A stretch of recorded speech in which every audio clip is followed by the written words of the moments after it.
On m'a demandé dernièrement comment gérer les émotions du public. Ça me fait bien marrer.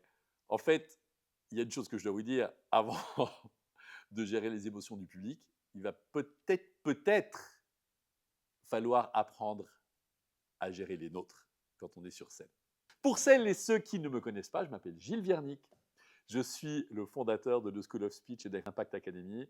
J'ai été chanteur, acteur, chanteur lyrique pendant près de 15 ans. J'ai chanté du jazz aussi, plusieurs métiers, acteur, chanteur et évidemment coach et formateur en prise de parole. En fait, ce que je fais depuis 15 ans, c'est que je prends les outils que j'ai reçus sur scène et que je transpose à votre monde à vous quand vous prenez la parole. Donc si la prise de parole vous intéresse, que vous avez envie d'aller plus loin, nous sommes là, je dis nous, c'est moi et mes collaborateurs, les coachs de mon équipe, nous sommes là à votre disposition, nous sommes là pour vous. La gestion des émotions du public. Voilà, ben je vous l'ai dit, en préambule, il va falloir d'abord commencer par gérer ses propres émotions. Pour gérer celles des autres, il faut se gérer soi. Pour ne pas être en réaction, mais pour être proactif quand les émotions du public sont marquées, sont exprimées, la première chose à faire, c'est travailler sur soi.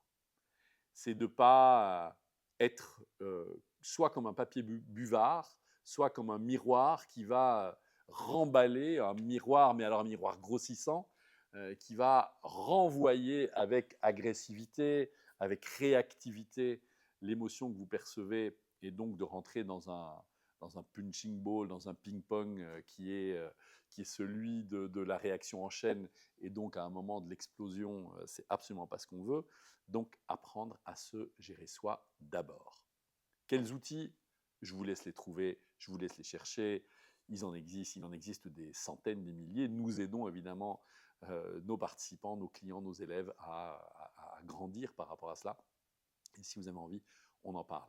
Mais concrètement, pour répondre à la question, comment gérer l'émotion des autres?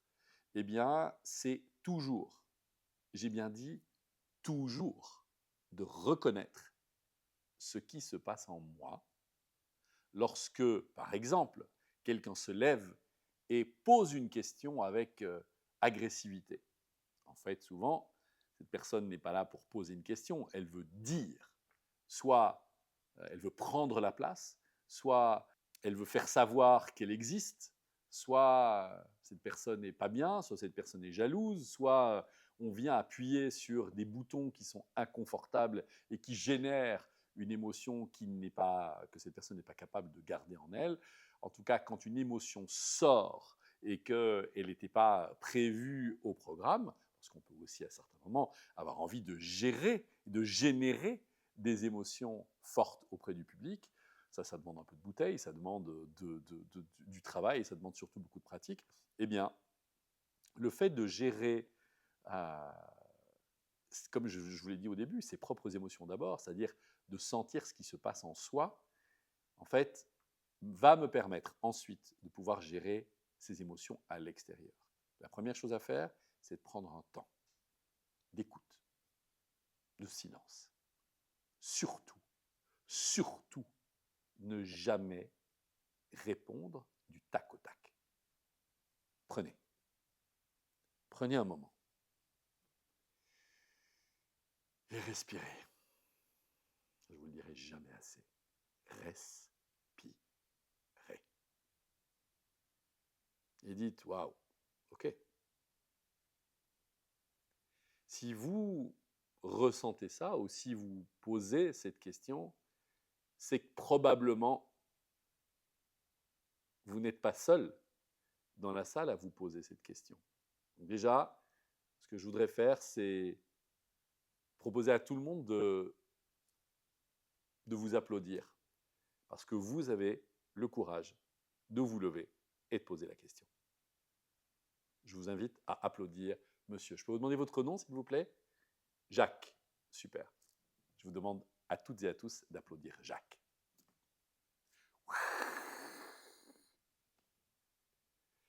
Quand vous aurez applaudi Jacques ou Isabelle, qu'est-ce qui va se passer dans le corps, dans le cœur d'Isabelle, de Jacques, qui avait besoin de reconnaissance. Une diminution drastique de cette émotion. Pourquoi? Parce que cette personne sera reconnue, sera entendue. Il ne s'agit pas de réagir, mais de proagir. Ça, c'est une première chose. Une deuxième chose que vous allez pouvoir faire, c'est de poser une question magique.